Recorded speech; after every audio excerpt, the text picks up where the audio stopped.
Quegenianos, estamos aqui no Globo para fazer a cobertura da correção do Enem 2018. Todos os professores do QG estão aqui super empolgados, vendo as provas, fazendo as questões. Eu tô super ansiosa para saber o que eles vão achar. Quero muito ver o que o Torres vai falar da redação. Sim, adorei esse tema. Vamos conversar com um por um. Fica de olho que a gente vai pedir para eles comentarem algumas questões também. Então vai valer a pena. Quegenianos, hoje a gente descobriu o tema da redação. Desafio na formação educacional de surdos no Brasil. A gente está aqui com o nosso querido professor Torres para ele comentar um pouquinho o tema, como que a gente não estava preparado e tudo mais sobre essa redação de hoje. Torres, tudo bom? Fala galera, tudo bem? Olha, a gente estava muito preparado. Na verdade, a prova veio com uma abordagem sobre uma minoria, numa especificidade que a gente nem imaginava que pudesse vir, né? E eu acho que o que foi decisivo nesse tema é como o candidato administraria os primeiros minutos diante dele. E aí observou, falou, pô, surdo, como trabalhar?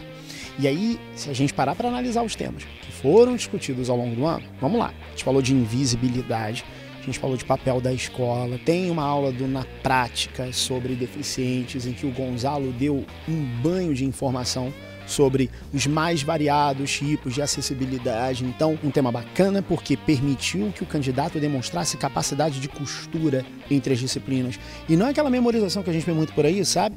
O pessoal mandou muito bem e tenho certeza de que a galera que está acompanhando a gente agora tinha todo o subsídio possível para fazer a melhor redação da vida. E você tem um comentário de como deveria ser abordado o tema, a melhor forma? Tem uma questão fundamental nessa abordagem que eu acho que vai dificultar a vida de muita gente, que é a parte do educacional. O tema fala de minoria, mas o tema não é especificamente sobre minoria, é sobre formação. Então, na verdade, toda argumentação que pudesse conduzir para a questão que dissesse respeito à formação educacional deveria ser levada em conta. Então, a questão da falta de preparo, de técnica, principalmente no que diz respeito a Libras, que é obrigatória na licenciatura, entretanto pouco praticada, então fica difícil instrumentalizar o professor com o passar do tempo. Você tem ainda uma outra questão importantíssima como argumentação, que é a própria tecnologia com que se pode contar a fim de transformar esse processo educacional em um processo mais eficaz. A própria família, que muitas vezes não tem a informação sobre o que o deficiente auditivo precisa.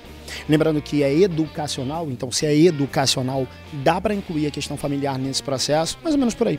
Dava para também trabalhar algumas outras possibilidades, mas essas me parecem os carros-chefe. Obrigada, Torres, foi ótimo. Quegenianos, a gente vai conversar agora com o Thiago Fernandes, professor de Geografia do QG. Thiago, o que você achou da prova esse ano? Olha, achei uma prova bem equilibrada, com bastante geografia física, isso chamou bastante atenção, tá? Com algumas questões de pegadinha, mas a gente vai conversar isso aí ao longo da entrevista, né? Você acha que geografia física foi a principal mudança em relação ao ano passado? Creio que sim. Teve um crescimento exponencial. Na verdade, uma grande mudança é o aumento de questões de geografia, né? A gente tem pelo menos aí de 18 a 20 questões que o aluno, para resolver, tem que ter algum tipo de conhecimento geográfico fundamental. Então isso demonstra a importância nas ciências humanas da geografia. E além disso, a parte física, aquela geografia física mais dura, que normalmente os alunos não gostam, mas que no QG tem aulas ali excelentes com o João Felipe, né, vão conseguir fazer tirar de letra. Você gostaria de comentar sobre alguma questão desse ano que você achou mais difícil ou mais diferente? Felipe, quegenianos, temos algumas questões sim que são um pouco mais difíceis, tá? Eu destaco a questão 58, eu tô com a prova branca, que fala sobre o acordo econômico objetivo entre México, Colômbia, Peru e Chile, enfim, da Aliança do Pacífico, tá? Uma questão que pode induzir o aluno ao erro, que se não ficar muito atento ao comando da questão, pode realmente cair numa armadilha. O comando fala do objetivo econômico, e aí dentro das opções, existem aquelas que falam sobre reduzir a fiscalização alfandegária para incentivar o consumo. Reduzir a fiscalização não necessariamente significa aumentar o consumo, significa aumento de um produto em determinado país, em determinado mercado. Ponto. Tá? Agora, quando ele fala de fomentar a competitividade no mercado externo, e quando você observa a fonte do texto, em que ele coloca a Aliança do Pacífico se fortalece e Mercosul fica à sua sombra, empurra para o gabarito, né, falando, e é uma questão que vai ter polêmica. Tá? Uma outra questão que eu destaco também, que fala sobre a questão da Palestina, 65, perfeito. Na prova branca também. Por quê? Primeiro que o conflito árabe-israelense é sempre um tema espinhoso para os alunos, né? Tem muito detalhe, muita história, enfim, e isso realmente pode até complicar às vezes. Mas ele coloca para a gente um texto em que ele fala que dos 193 países que votaram, né, que votam, 138 aprovaram a presença da Palestina como Estado-membro, como Estado observador. Então, quer dizer, isso na verdade dá à Palestina uma maior representatividade política. Essa resolução não trata em nenhum momento de uma resolução territorial. Por que eu estou destacando isso? Porque há uma opção em que ele fala de delimitação institucional das fronteiras territoriais. Ou seja, todo aluno sabe que é um sonho do palestino, o objetivo do palestino ter um país. Quando ele fala da ONU apoiando, talvez ele seja induzido a marcar isso. Mas no texto não tem, e esse texto e essa resolução não falava sobre isso, Felipe. Então, na verdade, simplesmente é uma maior representatividade política da Palestina, que está na letra D. Apoio da comunidade internacional, quando ele fala comunidade internacional, ele está destacando no texto que dos 193 votantes, 138 votaram a favor, tá? A demanda nacional, a demanda da Palestina no caso. Então é uma questão que talvez possa sim trazer algum tipo de dificuldade aos alunos, tá? E aí pegando mais um aspecto geopolítico. E uma outra questão também difícil, na prova branca também, a 80, quando ele traz para a gente uma descrição ambiental, e o aluno precisa identificar qual é aquele bioma e depois de identificar o bioma, que não é pergunta estritamente, tem que saber as características do bioma. Então ele fala de árvores de troncos retorcidos, folhas e arbustos, solos laterizados. Então quer dizer, ele está falando do Cerrado e está falando do Centro-Oeste. Então dentro das opções, o aluno deveria buscar aquela que falava sobre as características. E isso tem a letra A, que é a tropófila, de clima tropical. Então tropófila é uma vegetação adaptada a uma estação úmida, uma estação seca, que é o caso do Cerrado. Né? E você tem opções, por exemplo, como xerófila. Talvez de ver essa palavra seco aqui no meio, algum aluno seja induzido a marcar pelo xeromorfismo. Então é uma questão que tem uma pegadinha também que pode trazer dificuldades. Você acha que o aluno que se preparou com QG tirou isso de letra? Indiscutivelmente. O QGeniano tirou onda, esculachou em ciências humanas, em linguagens, em tudo. Tenho certeza disso. Thiago, muito obrigado. Valeu, Felipe. Valeu, QGenianos. Beijo. Descanso agora, tá? E foca no final de semana que vem para mais uma vitória. Valeu. QGenianos, agora a gente vai conversar com a Cris Cândido, de Sociologia. Cris, o que você achou da prova esse ano? Então, pessoal, eu achei a prova desse ano um pouco parecida com dos anos anteriores. Eu digo o seguinte, o Enem ainda continuou mantendo essa preocupação com a temática social. Então, caiu uma questão indígena, questão com mulheres, a questão de demarcação de terras, de judicialização, as políticas contemporâneas do Estado. Então, acho que o Enem ele continua ainda mantendo essa regularidade de ações que tem parte no âmbito atual mesmo. Teve alguma questão de destaque esse ano, alguma coisa mais diferente? Em relação à questão que eu queria destacar agora, é a questão que trabalhou com a demarcação de terras indígenas, quando coloca a questão do Estado demarcando terras para a população indígena e como essa questão da própria política de um Estado, ao demarcar terras nesse território, a população indígena, eles podem exercer os seus diferentes aspectos culturais. Então, acho que isso foi um ponto bem interessante nessa questão e numa outra questão quando fala da judicialização, né, de outras relações do Estado, não só no legislativo também, mas como o judiciário ele é importante para a manutenção dessas políticas públicas atuais. Muito obrigado. Algum recado para a galera semana que vem? Pessoal, foca no QG, acompanha os professores, assistam as videoaulas e confiem em vocês. Tudo certo. Muito obrigado, Cris. QGenianos, a gente vai conversar agora com o Léo Baiense, professor de História. Léo, me conta, o que você achou da prova esse ano? Fala aí, pessoal, como é que vocês estão? Léo Baiense na área. Bom, a prova foi tranquila, mas houve surpresas. A principal surpresa foi não haver a presença da Revolução Russa. O centenário da Revolução Russa, ele foi trabalhado, foi pensado em várias universidades, em museus, então os professores de História esperavam que, enfim, o Enem fosse cobrar, isso não apareceu. Também não houve a cobrança de questões referentes à Reforma Protestante. Martinho Lutero, Calvino, Henrique VIII, as pessoas esperavam também isso e não apareceu. Mas, no geral, não houve muitas mudanças se a gente compara com o ano passado, não. Se o aluno ele acompanhou as aulas, se ele estudou um pouco na sua casa, se ele passou por alguns temas da história, ele conseguiu fazer com certa desenvoltura. Eu espero que vocês tenham conseguido, claro. E tem alguma questão que você gostaria de comentar? Algo que te chamou a atenção? Algum destaque na prova? Tem uma questão muito bacana que faz referência ao Holocausto. É simples a questão, mas é interessante. Ela faz referência mais especificamente aos campos de concentração, onde muitos eslavos, muitos judeus foram mortos em diversas partes da Europa, e justamente em função das cenas daqueles prisioneiros com seus corpos emaecidos, bastante magros, saindo do interior dos campos no final da Segunda Guerra Mundial, isso chocou de tal maneira a opinião pública internacional que criou duas possibilidades. Primeiro, a criação do Estado Judeu, o Estado de Israel, aprovado pela Resolução 81 da ONU de 1948, e segundo foi o reconhecimento da ONU, criada também em 45, no que diz respeito aos direitos humanos. Então, se o aluno tivesse essa discussão na cabeça, ele matava sem problemas a questão. Léo, obrigado. Algum recado aí pra galera que vai fazer a prova semana que vem? O recado é o seguinte, cara, o jogo tá rolando ainda, fé e força que tudo vai dar certo. Um beijo no coração de vocês. QGenianos, a gente vai conversar agora com o professor Enio Mendes de Filosofia. Enio, o que você achou da prova de uma forma geral esse ano? Bom, boa noite, galera. Eu achei a prova mais tranquila que a do ano passado, pelo menos as cobranças foram mais rotineiras. Uma das diferenças principais é que os autores dessa prova foram mais focadas em política e tiveram diretamente questões sobre Habermas, sobre Rawls, e focados em termos mais gerais, termos que o aluno muitas vezes domina por ter focado naquele autor ou naquele ponto. O que você pode comentar das questões desse ano? Bom, houveram algumas questões que dependiam de repertório direto. Exemplo, tem uma questão que era sobre Demócrito, que você precisava saber da ideia de átomo, saber qual era a arqué dele. Sobre Sócrates, precisava saber o termo dialético, que é um termo central no autor. Outras questões, como as de política do Habermas e do Rawls, estavam mais focadas em entender a ideia do autor ou um conceito geral. Então você, por dentro do texto, conseguia retirar. Em geral, se cobrou pouca filosofia moderna, que é uma cobrança recorrente dos últimos anos. Então isso costumeiramente aparecia e esse ano apareceu muito pouco. Houve questões de antiga, Aristóteles, Sócrates, houve questões de contemporânea, mas o mais próximo de moderno que a gente teve foi uma questão de Kant falando sobre a ideia de imperativo categórico e fazendo ali um contraste entre o texto, que te falava sobre como analisar se você pode pedir ou não o dinheiro emprestado, mas era para você relacionar sobre o impeditivo disso, que seria a lógica da universalização, um processo central pro Kant, mas foi o que apareceu assim mais isolado. O resto focado em contemporâneo e antigo. Nos últimos anos para cá, a gente percebeu um aumento nas questões de filosofia. Você acha que esse ano aumentou? Teve mais questões de filosofia ou... Não as questões, né? Mas relacionadas à filosofia. Ou estabilizou em relação ao ano passado?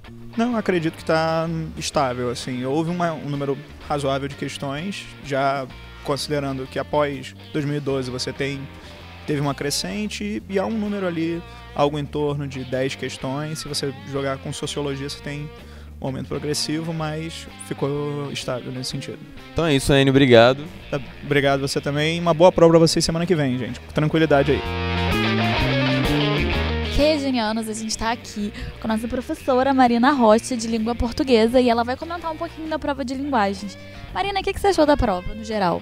Então, no geral, eu achei que a prova não mudou muito, tá, gente? Veio exatamente o que a gente estava esperando. Variação linguística, a relação entre as línguas, função de linguagem bastante, tá? O objetivo dos textos, gêneros textuais. Na prova de literatura, poema, como a gente estava já apontando para vocês, textos teatrais. Então, não veio muito diferente. Agora, o que eu achei é que o conteúdo dos textos foi mais denso. Eu achei que os textos tinham uma leitura mais demorada. Não achei tão fácil, por exemplo, quanto no ano passado. Acho que houve essa pequena alteração. Tem alguma questão que você gostaria de comentar? Quero comentar com vocês, gente, essa questão de número 19. A branca, né? Prova branca, questão número 19, que traz essa imagenzinha, essa publicidade. Tá, quer focar? Ó, foca aqui na publicidade. Então, ó. Temos aqui um texto com linguagem verbal e não verbal. Quem bate na mulher machuca a família inteira. E o recurso que ele utiliza para gerar a comoção, o convencimento, é um desenho de criança. É uma letrinha de criança. Então, para reforçar a imagem, a mensagem que ele quer passar. A influência do ato que vai se realizar entre o homem e a mulher vai ser sofrida pela criança também. Então, ele usou essa estratégia de misturar linguagem verbal e não verbal para convencer o leitor de alguma coisa. Aí o enunciado fala assim: campanhas publicitárias podem evidenciar problemas sociais. O cartaz tem como finalidade, então ele está perguntando o objetivo dessa publicidade. Opção A: alertar os homens agressores sobre as consequências de seus atos. Será que ele quer alertar? Será que os homens já não sabem essas consequências? Olha a letra B: conscientizar a população sobre a necessidade de denunciar a violência doméstica. Será que essa aí não faz sentido? Porque aqui embaixo eu tenho um número com um verbo no imperativo.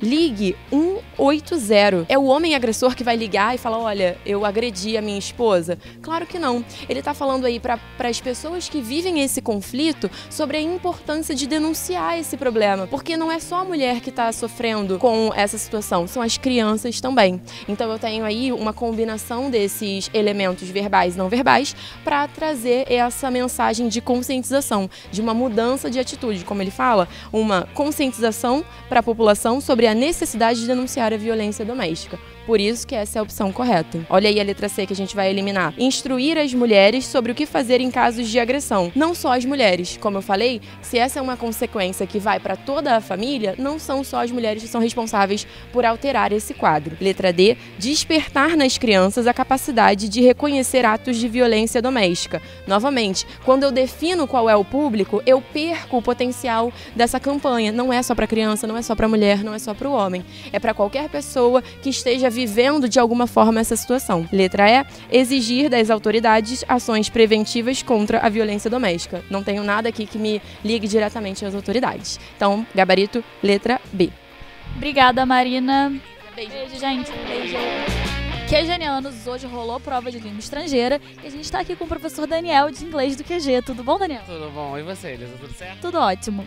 Queria te perguntar o que você achou dessa prova no geral. Então, Elisa, eu achei seguiu uma lógica, tá? Não teve nada de muito diferente, de muita novidade. Achei que de novidade veio uma questão com a questão do desarmamento, né? Dos acidentes que acontecem com descuido com a arma. Mas de tipologia de texto, sempre o que a gente está acostumado, a não ser a ausência de uma música ou de um poema. Isso aí eu dei falta. No geral, veio um texto com cultura, trazendo a cultura de Israel, veio um texto com cultura geral, trazendo a Frida Kahlo, não é? Então, assim, bem interessante, mas nada fugindo do que a gente esperava, não. Então você achou que a prova continuou no mesmo modelo do ano passado? Continua no mesmo modelo do ano passado, né? Textos mais curtos, nada de texto muito longo. Trouxe uma imagem, o que é esperado, né? Que a gente costuma falar. Trouxe a importância do conhecimento de mundo, né? Se você sabe quem é Frida Kahlo, você faz a questão melhor. Se você tem uma noção, né, sobre a cultura de cada país, né? Você consegue fazer a questão muito mais facilmente. Tem alguma questão que você gostaria de comentar? Tem. Essa questão que eu falei da imagem, ela era, na minha opinião, a questão mais confusa, tá? Por quê? Porque ela tem a linguagem verbal e a linguagem não verbal.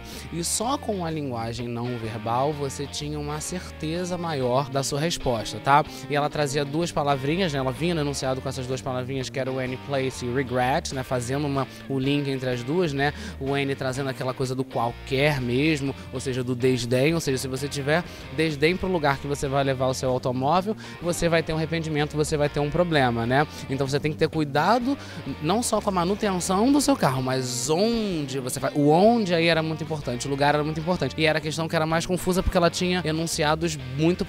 não enunciados, respostas muito parecidas para este enunciado.